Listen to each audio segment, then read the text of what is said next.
in 2024. Alright, boys and girls, this is the last can. The last can consists of 2 nuts on the back of that battery tray, 2 bolts on the front of that battery tray, and that post right there. It has a 5/16 inch 8mm bolt.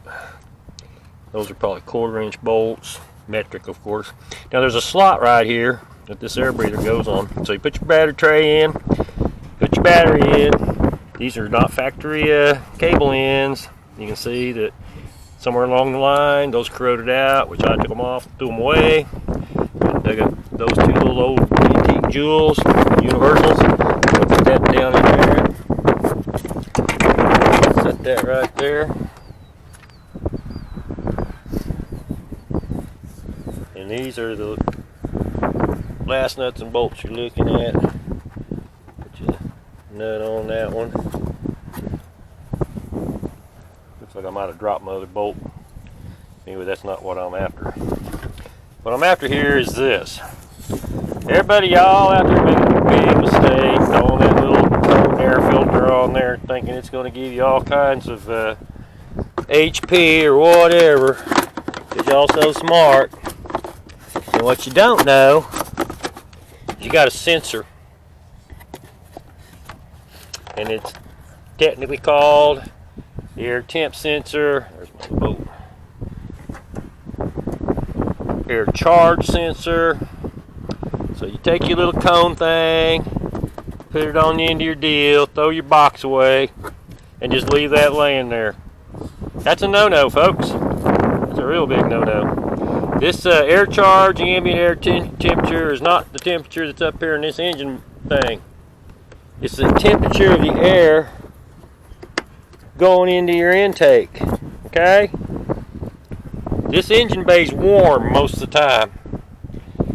This charge air coming in your intake right here, which I cut a modification in there so it can't suck water up.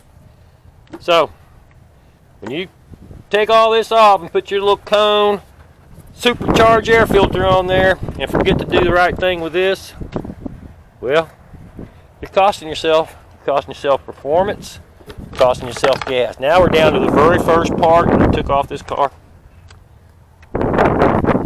And of course, you know where it goes. It goes right there, folks. Just as soon as you get all the bolts straightened out on it.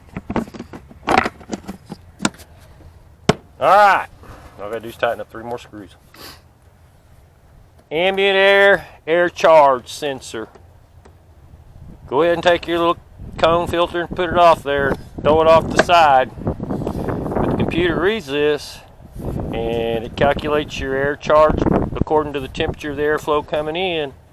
So I don't see how you're going to improve performance by throwing it off to the side and just disregarding it like so many people are doing nowadays. But here we are, folks.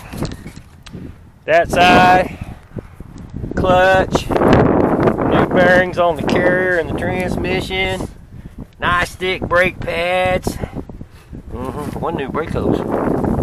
Anyway, God bless in the 405. We're buttoning down the 05 Neon. I gotta put some oil in it, which means I gotta go look up the oil, find out what kind of oil it takes, transmission fluid. Some kind of transmission fluid with some other special ingredient in it. It says don't run anything but Mopar, but they actually have aftermarket that's available. Like I said, God bless in the 405. It's always nice to be done. Hopefully we are.